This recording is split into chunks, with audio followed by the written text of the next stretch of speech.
Thanks, Scott. All right, good morning, everyone. We are starting our March 1st Fall Line Working Group meeting. I am Diana, and good morning again. And Ms. Firestone, if you would do the roll call for attendance. Yes, ma'am. Town of Ashland, Miss Amos. Here. Chesterfield County, Miss Smith. Here. Miss Walker.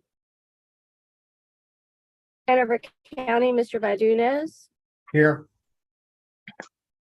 Henrico County, Mr. Yor. Here. Miss Meidler. Here. City of Richmond, Chair Clark. Here. Virginia Capitol Trail, Miss Anthony. VDOT, Mr. Riblet. Here. Miss McAdory. Mr. Fisher. Here. Plan RVA, Mr. Parsons.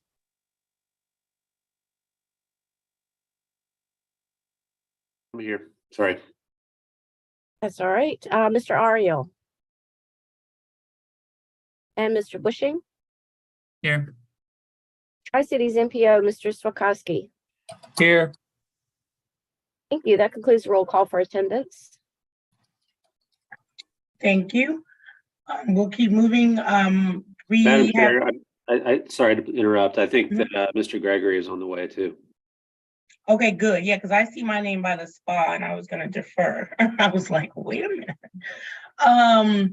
So consideration for amendments, and I guess then with, we may have to skip number 6 and then go to 7, but I think that's fine. So are there any other considerations to the agenda? If not, the open comment period, it's been posted on the website and on the agenda for this meeting being held via Zoom. Chat or Ms. Firestone, do we have any public comments? We do not. So it's okay to go past that item now, right, Chat? Yes. You have to read it. All right, we're gonna move to item number 5, the VDOT update. Mr. Riblet or Ms. McAdory?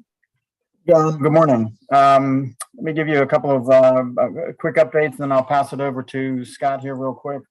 As you guys probably know, on Design Build 1, the advertisement was done last December 13th, as was scheduled.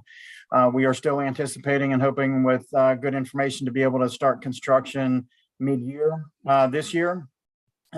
Design Build 2, southern section, we did have the CTB approve the location approval for the Fall Line Trail Design Build 2 package back in December. We are still looking and hoping for an advertisement late in 2023.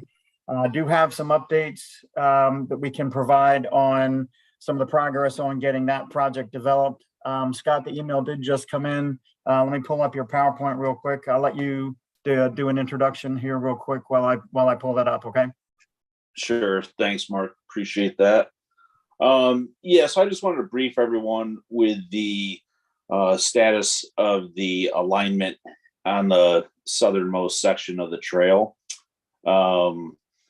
Basically, where we've realigned the trail going through the VSU property, we ran into some major cultural resource issues.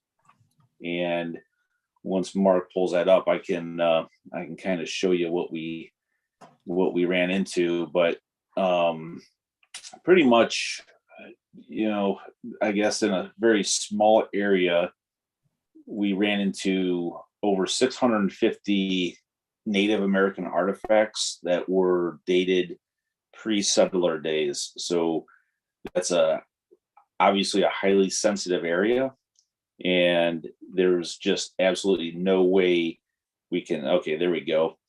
Yeah, so if you see the blue alignment was the new alignment we came up with, and the area shaded in red is the cultural resource issue where we found all these artifacts. You know, we had to have a switchback in here because of the steep grade to stay ADA compliant. But yeah, Mark, if you want to go to the next slide, this shows all the test holes that were done for the cultural resource study, and every light blue dot there indicates a positive location.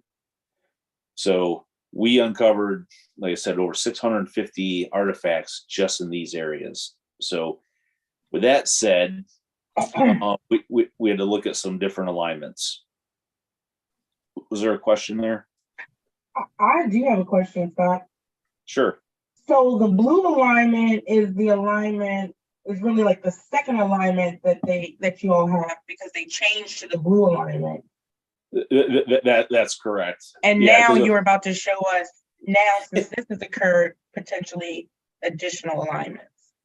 well, yeah, there'll be potential alignments. And yeah, this was the 2.0, if you will. The first one went through the right through the VSU campus, which they had pushed back just Mhm. from they had security and safety concerns. So a lot of back and forth with VSU to come up with this alignment to go to the woods, only to find out we have all these historical artifacts that we have to avoid. So with that said, if you go to the next slide, Mark.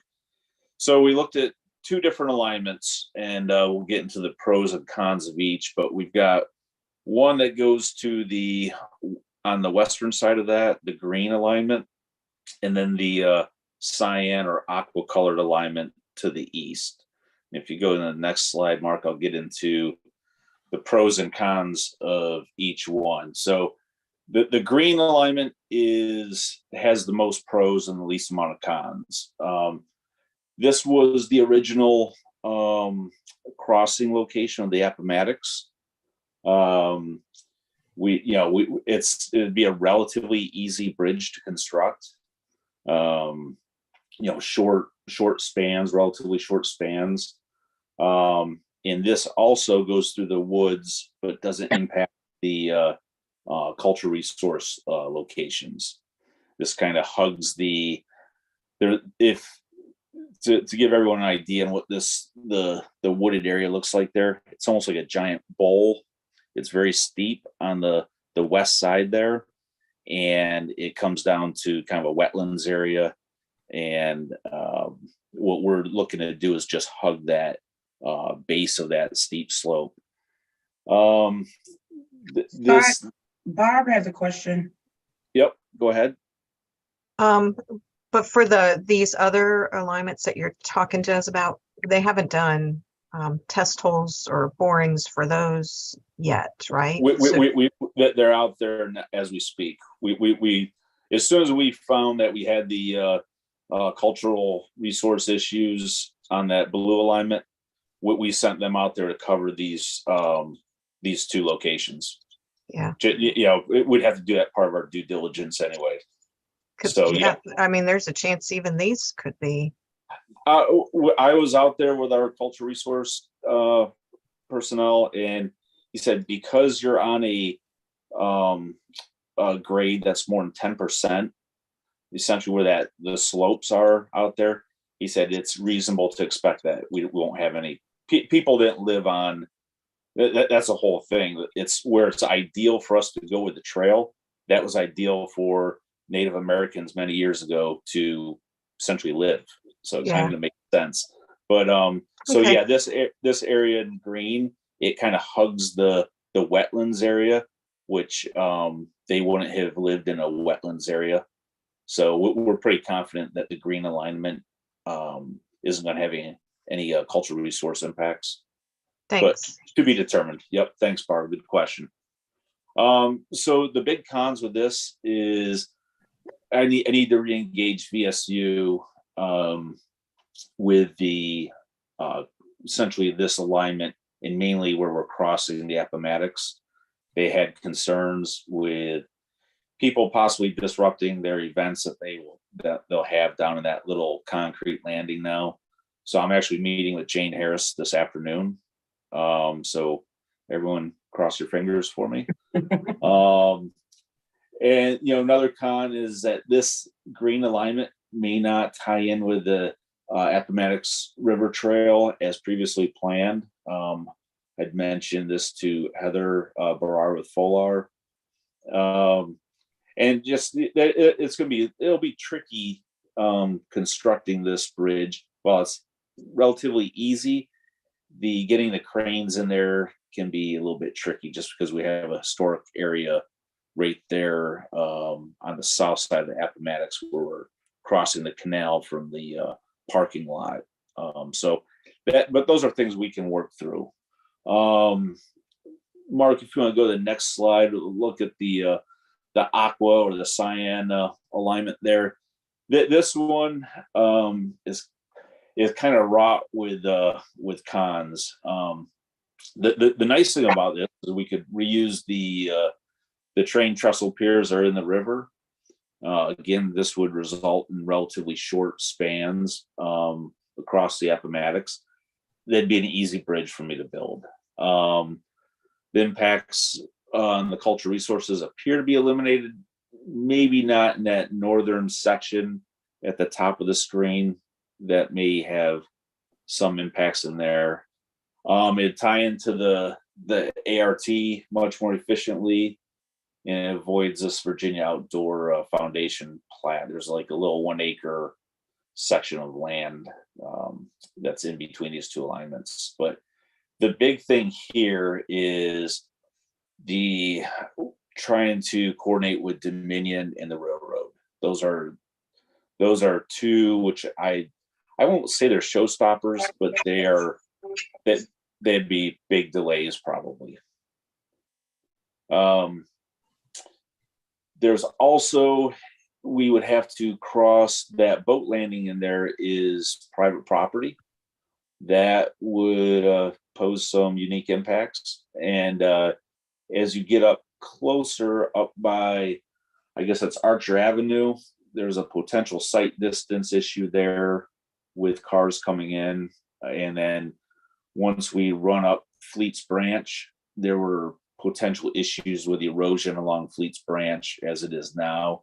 We'd have to do some stream restoration and a bridge crossing in there as well. And then you have a steep hill going up to tie into the access road that's currently up there. So this is this to me isn't very realistic alignment. That's why we're going to pursue the green alignment. But we need to show that we've got alternative alignments that we're looking at. Next slide, Mark, is the last slide here. And that's basically our next steps here. So like I said, we've already expanded that cultural resource study to look at both alternatives. One of the big things here is the architectural clearances we'll need to get. So we're developing a conceptual bridge design to present to DHR. This is going to be at least a 6-month process. We do have some cool ideas with industrial looking truss bridges, which I think will really tie into that area nicely.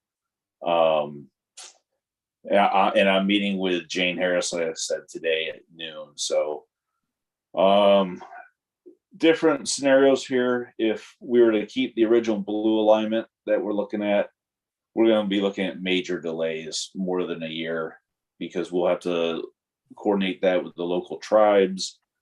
We'd have to come up with a design that did not excavate into the ground, but basically just build up. It'd be expensive. It would just be, it wouldn't be a good path forward. One of the things we looked at is possibly removing this section from the design build 2 package and including it with number 3 to give additional time to study it and work out the kinks. We could almost treat that as a standalone design bid build or design build if we're so inclined. It's not really ideal. I think number 3 here in green, pursuing that green alignment, it may push the advertisement date of December out a little bit. We don't know until we get into this, and the big hurdle here is getting VSU on board. So that, like I said, scenario 4 with the going with the cyan colored alignment, that I just think is going to be just wrought with roadblocks with Dominion and the railroad. Not to mention it's a lot more bridge we'd have to construct. Just a lot of work in the woods with the existing Fleets branch. So that one would be timely and costly. So in a nutshell, that's kind of where we're at with this alignment. I guess once I have this meeting with Jane today, I'm hoping that I can get a meeting with her and Chief Bragg. Chief Bragg seems to be the one I have to convince that this is the correct alignment to go with. So with that said, I know there's a lot to kind of digest at 9 o'clock in the morning, but if anyone has any questions, I'll be happy to try to answer them. Thank you, Scott. Does anyone have any questions? I just had, Um, he sent us a copy of this presentation so we can kind of chew on this ourselves too. Yeah, I can, Ron. Thanks. I'll send it over to you and Heather. Yeah, that'd be great. All right. Janice, could you forward that to the Fall Line Trail Working Group so everybody has it? Yes. Sure, I've posted it on the meeting website, but I can forward it out by email too. Excellent. Thank you, Janice. Thank you. Yeah, good luck. Good luck. Chet had his hands Thank you. raised. Good. I'm sorry, what did someone say? Said Chet had his hand raised first, and then I had a question and comment. Thanks, Joe. Appreciate it. Scott, this is Chet. Just so you know, I heard from Heather a couple minutes ago, and Folar doesn't have any issues with either the alternative alignments. Okay, that's great, Chet. Thank you. Sure. Joe? Joe, Hey, Scott, appreciate all the hard work that you guys are doing and the challenges. So can you clarify, you said that you needed to coordinate with DHR on the bridge design. Is that because federal funds are being used on this section? I think the historic nature of that area, that was all, and I don't pretend to know all that cultural resource and architectural historical significance, but that was coming from our architectural historian here. Because you and I, I'm sorry. I said, so whether or not it's because it's federally funded or not, I'm not sure. Because you and I had talked previously about the Chickahominy crossing and our desire to see something kind of more architectural in keeping with that area and the history of the Charlie Line Trail and so forth. So that was the reason for my question there. And with that, Joe, once we get a DB on board, that will be one of the things that I'll be working with them to see if we can't get, because I agree. I think some historic looking truss bridge or something like that in the same vein of what we're looking at down here up over the Chickahominy, I think that would be a much better look for the area. I think quite frankly, I think all the bridges on the Fall Line Trail, if we can get that historic look, I think they just look better than a standard VDOT style bridge. Yes. Okay. And then just a second comment. And again, I have not been in it like you have been in it. And so I know that you're factoring all these things. Just my initial reaction is I like the cyan alignment the best, actually better than the initial preferred. Again, just kind of based upon what you shared with us this morning. And I would just encourage you to, sometimes maybe not the easiest path, but it might be the best path in the long run. And just think that, what you all are providing here is going to be there for decades.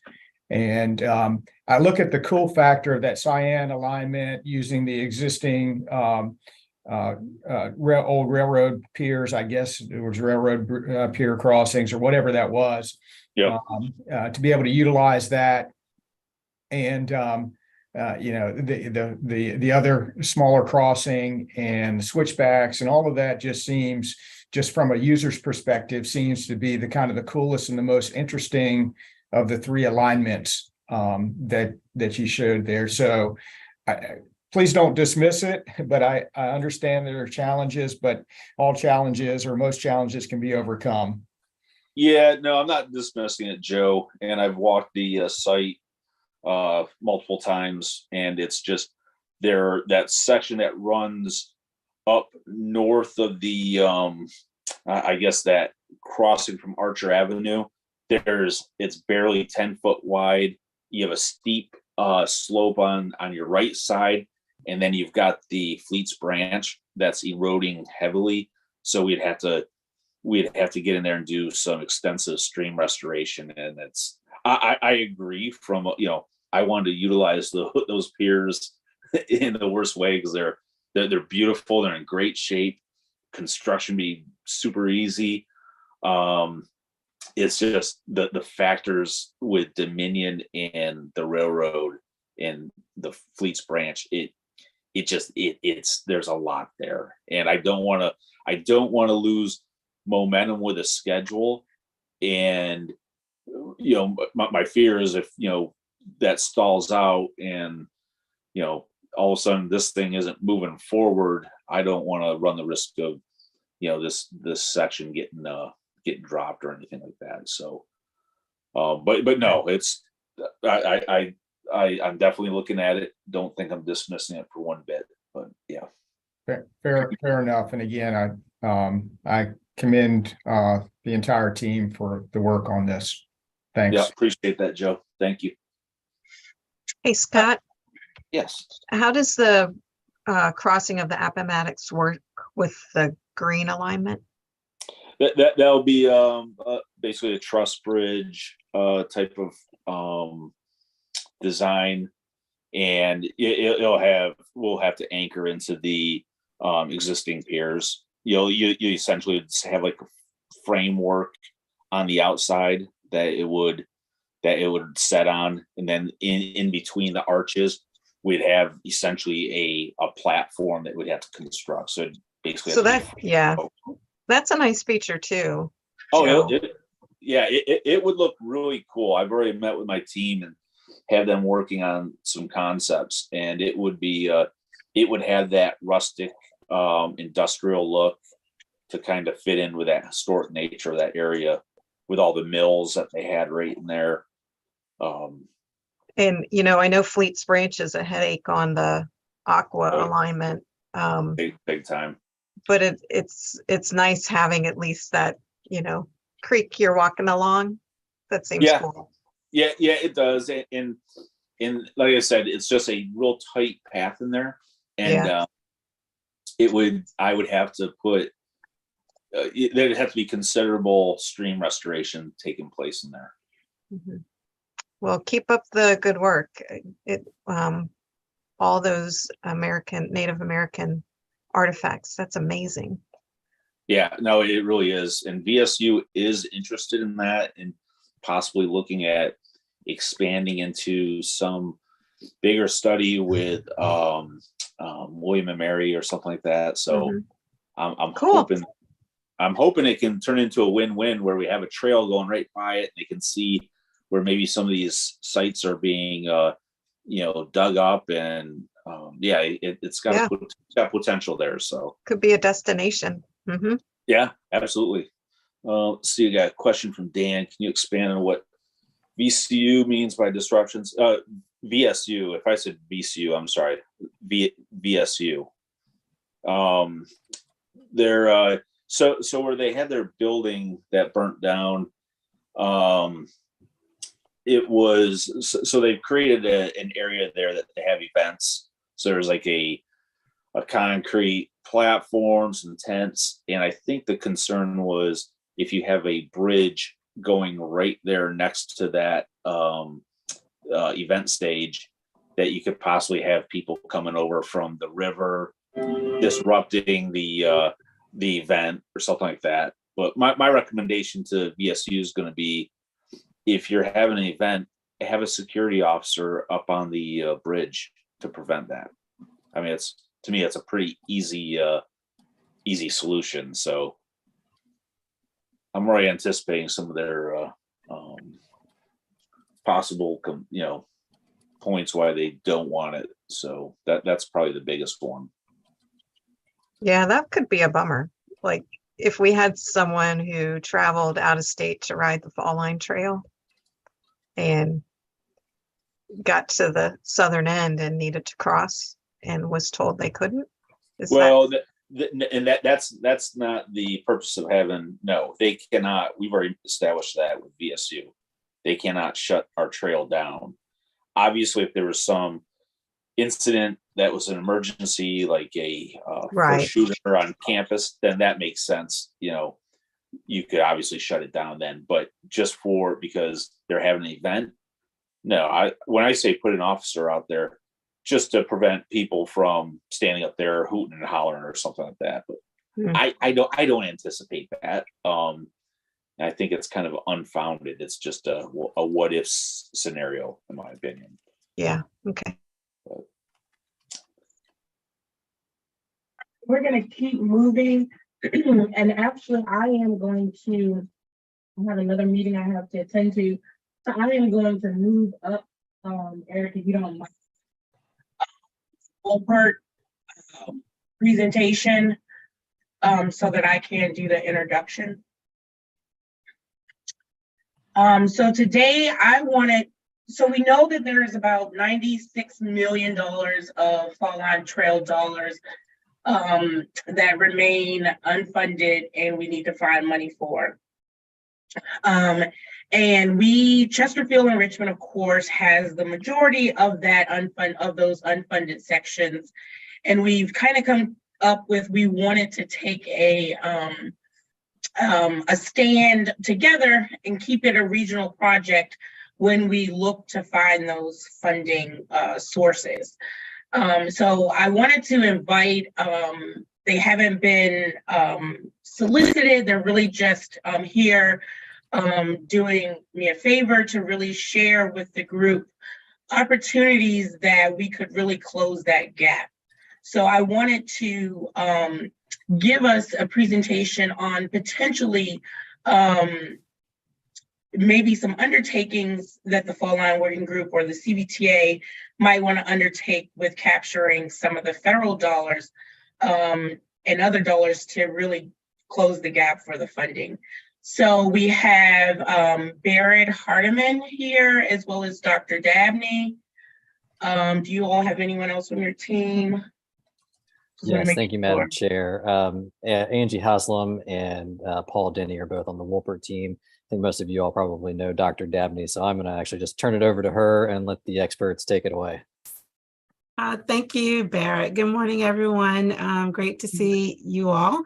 I will invite our other Wolpert team members to join the presentation whenever they have an opportunity. I'm going to share my screen.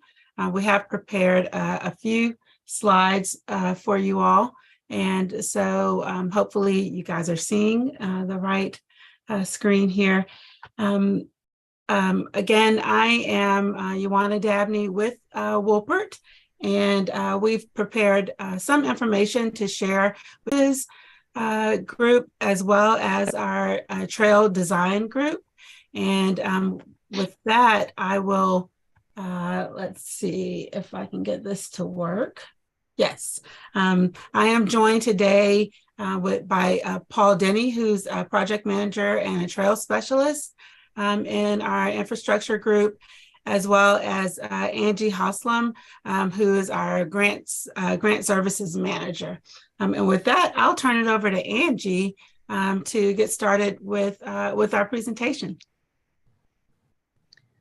Morning. So we weren't actually aware of how deeply into federal funding you were. So I'm going to give you just a little bit of a background, and then we can kind of talk about different types that might be appropriate for the project. So You basically have two main categories when you're looking at federal funding: formula or programmatic funding, which you may be more familiar with. Most public agencies are. This is stuff that you're generally entitled to. You know about it. It comes around every year. It's not as difficult to apply for, but the limitations on that are that it's normally not as much money, especially for capital projects. A lot more of it's focused on operating costs. And then competitive and discretionary funds, which I'm guessing would probably be what you're going to focus on for your gap that you have right now. These are more one-time or limited time availability. The applications are more intense, as is the reporting. The requirements are stricter. However, there are much larger pots of money available, especially right now with BIL. Next slide. So this is kind of the basic life cycle of a federal grant. And one of the things that I wouldn't want to skip over would be the preparation stage. Because of the nature of your agency, you're probably fairly well prepared, but it's also an agency that has a lot of moving parts. So it's good to just kind of do a quick review and make sure there's nothing in there that's going to derail you if you start into a federal application, making sure your credit rating's on par, things like that. And then matching the right project to the grant or vice versa. This is a really important stage for success. You don't want to just look at a grant and say, oh, that looks like a good grant, let's try and put this into the project. You want to get one where you meet the criteria well, so you've got good odds of success. The application itself, of course, a lot of people are familiar with this stage. It needs to be done accurately and completely, and if it's a competitive grant, it needs to be compelling. And then after award, you've got a reporting system needs to be set up and maintained, and all the project management needs to be on par through closeout in order to get that successfully built.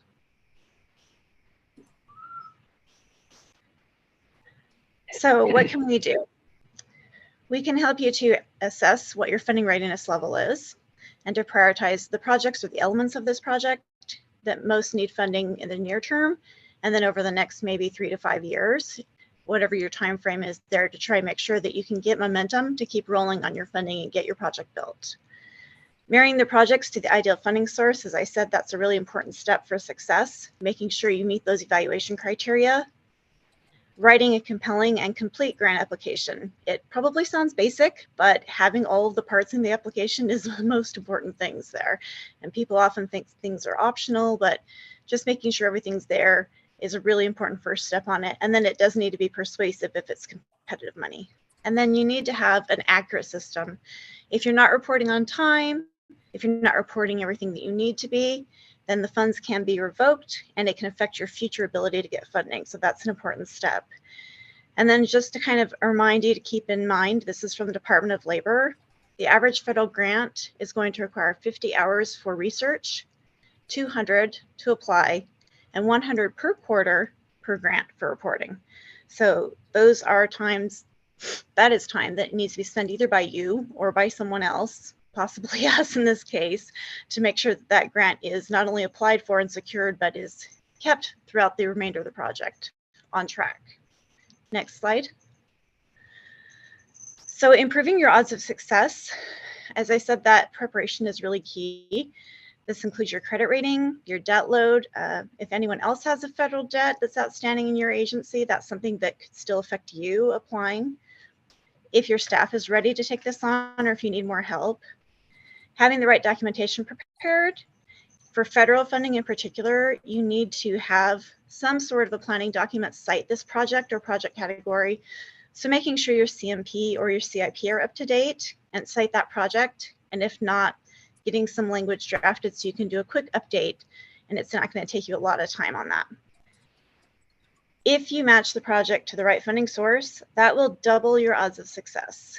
This is a formula that I can say with very great confidence I've used for years and years and years. Doing that step correctly doubles your odds. So normally on a federal application, you've got about a 1 in 3 chance of success. This brings you up to 66%, 70%. So obviously that's an important step right there.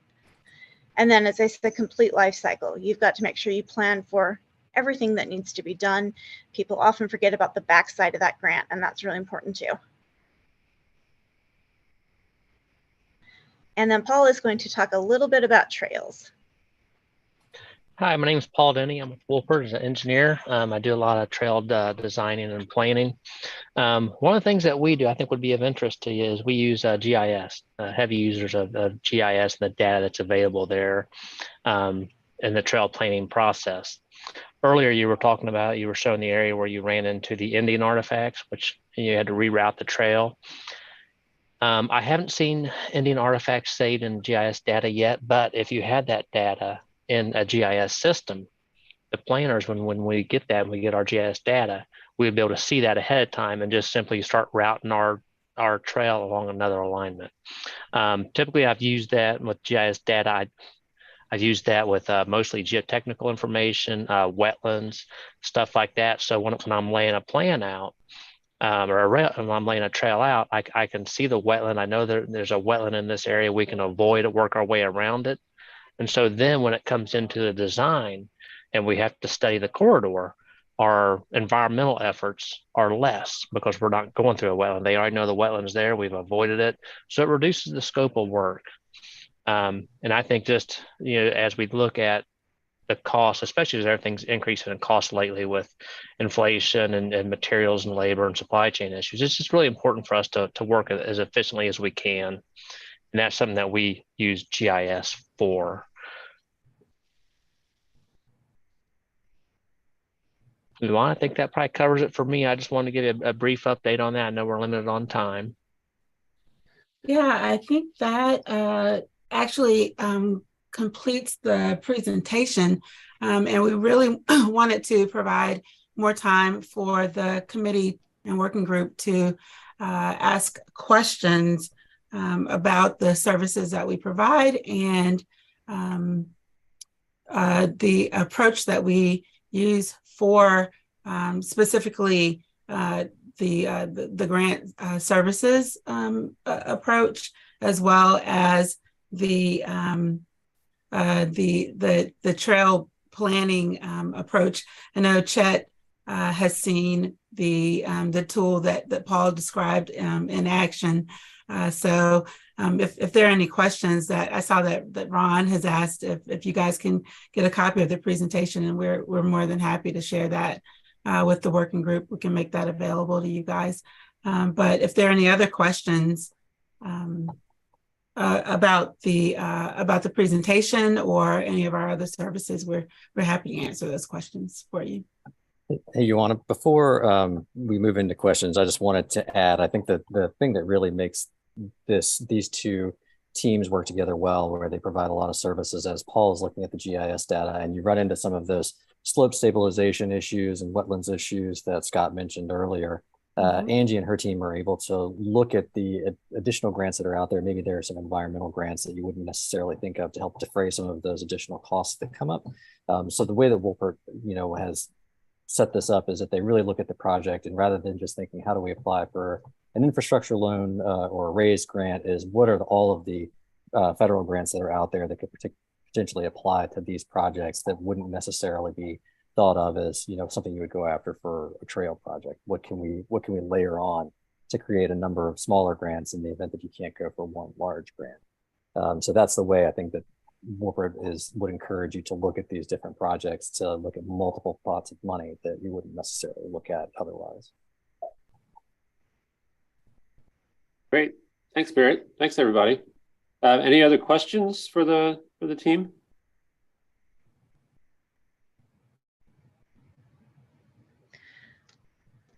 Can I ask a question? So what types of funding have you already secured for the trail? So at this point, the trail is utilizing mostly local funds, CBTA funds, and Smart Scale. Okay. Did I miss anything? Anybody? I can chime in from Henrico's perspective. We have a few, two that are funded by TA, Transportation Alternative, and I think one is Brook and Hilliard section is HIP funding, Highway Infrastructure Program, and a little bit of CMAQ. So you're a little bit familiar with federal process, so. It's still, yes, it can be. Still pretty new. Okay. Yes. Okay. Still Well, and that, yeah, things to meet and hoops to jump through. It's the tricky. good thing about it is that about 70% of what's in federal grants is the same across any agency. So as Barrett said, we kind of sometimes take a funding layering approach. It just depends on what's going to best suit your project. But you don't necessarily have to look for one big pot of money for the whole thing if that's not the best approach. Sometimes it is, sometimes it is not. And we can look at non-traditional sources for you. But once you kind of get into the groove of doing federal grants and you get where you know you're ready and you're starting to apply, there's a lot that's similar across the agencies. So I think that it's a good source for you to look at on an ongoing basis once you kind of get used to that.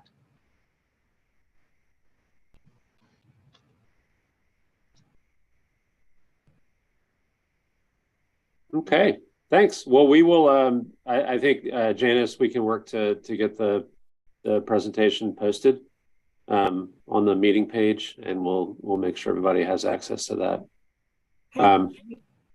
Thanks again, everybody. Appreciate the update.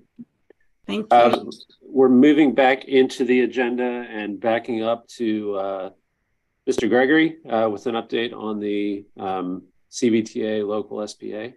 Good morning, everybody. Thank you, Chet. Madam Chair, members of the working group, good to be with you this morning. As many of you know, the local SPA draft was discussed at last week's CVTA meeting. The working process or the working model we've been using is the Fall Line Trail.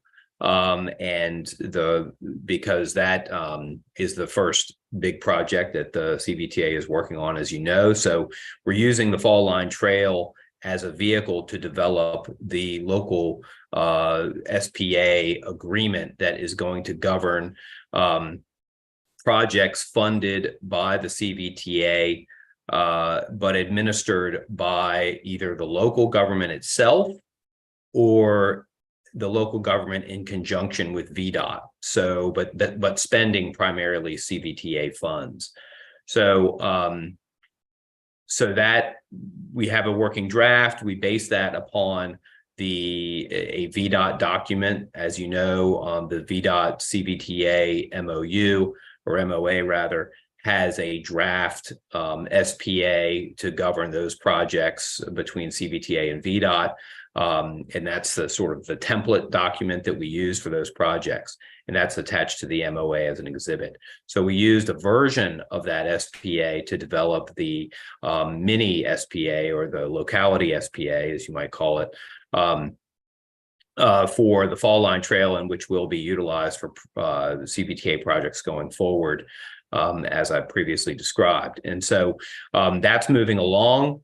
Now that we have a more further developed working draft, I'll be circulating that to all of you all via Janice and Chet, and also to your respective legal counsel for all the member localities to take a look at. We are almost finished with the draft for the FLT, so that will be worked out between Henrico, Chesterfield, and the city of Richmond, which are administering their segments of the FLT to either entirely or in conjunction with VDOT. So that's because they're more independent than the other member jurisdictions in their administration of the FLT project. That's been the sort of the microcosm of the development of the SPA. So I don't know if I'm explaining that very well, but that's sort of the how it's been developed thus far, and we'll be sharing that.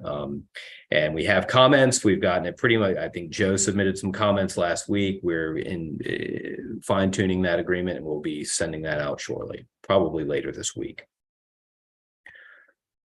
Happy to answer any questions. Thanks, Eric. Sure. Anybody have any questions or comments?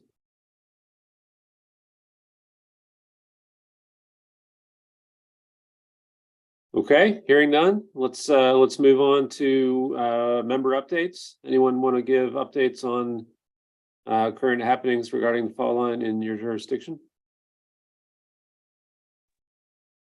Yeah, this is Todd. I'll happily give a Henrico update if you'd like.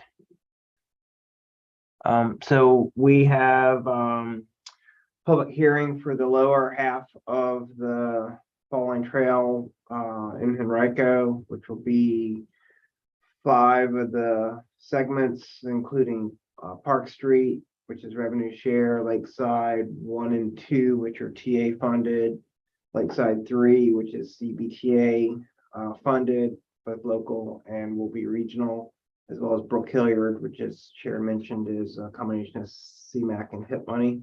So that meeting will be on Tuesday, May 16th at Lewis Ginter Botanical Gardens. And we potentially are partnering with sports backers, because May is Bike Month, to try to, I guess, elevate the event to something more than just another boring public meeting. So stay tuned for that. And then as far as our various segments, we're moving into right away for Villa Park phase, which is the next section to the north of the sections I just mentioned. We've submitted 70% plans for the Longdale section, which is the longest section, a little over 3 miles between Parham and tying into the design build section 1 from VDOT. So we're quickly trying to get that one up to right-of-way phase, and then we anticipate add for construction for the Park Street piece, which is the first piece coming out of Bryant Park, hopefully by this April. So we will, if everything keeps moving forward on that, that will go to add, and we'll likely have a groundbreaking ceremony for that phase, since that will be the first phase under construction in Henrico, and that is in Mr. Thornton's district, and this is his last year on the board, so we want to give him something to celebrate while he's still in office related to the Fall Line. So that's all the updates we have. Thanks, Todd. We'd be happy to help publicize the May 16th thing when you get that lined up. Yeah, absolutely. We're gonna start working on details for that very soon. So I guess expect to hear something from Sharon and team on that event. Great, thanks. Anybody else? Barb, Joe, Nora?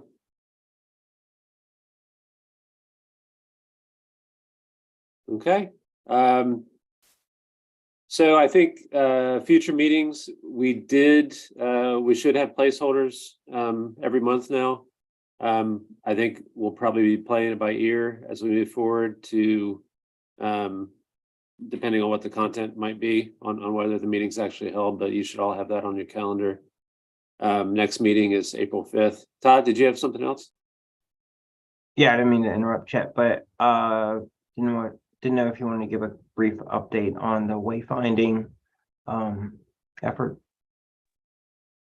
Sure, I can do that. The update is no update, but we had found a mechanism that the CBTA used to do the transit governance study almost 2 years ago. That did not result in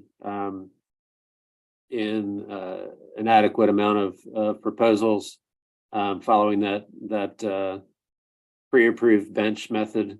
So we, I believe yesterday, re-advertised an RFP through Plan RVA, and that is out now. And we're going to directly solicit some of the firms that had shown interest with the last one, and we'll I'll be sure to provide updates as we move that forward. In consultation with many of you, we're looking at getting proposals in the next month with a target completion date for the wayfinding plan of August. And it sounds like that would still work with a lot of the efforts that are underway locally. So I'm happy to share that RFP if you wanted to distribute it to anybody else that you've identified. that might be good candidates or maybe interested in the work. But that is out there on whatever the statewide resources are for projects like this. Barb, do you have something? Yeah, I was wondering where we stand with the design guide. Am I calling it the right thing? Yeah, that's a great question. Mark, can you comment on that, or Scott? Yeah, I'll go ahead and comment on that. That was being sent throughout VDOT. We've had numerous opinions and comments on it. One of the big things is making sure it doesn't conflict with our road design manual language. So yeah, we do owe you that. I need to get with Liz.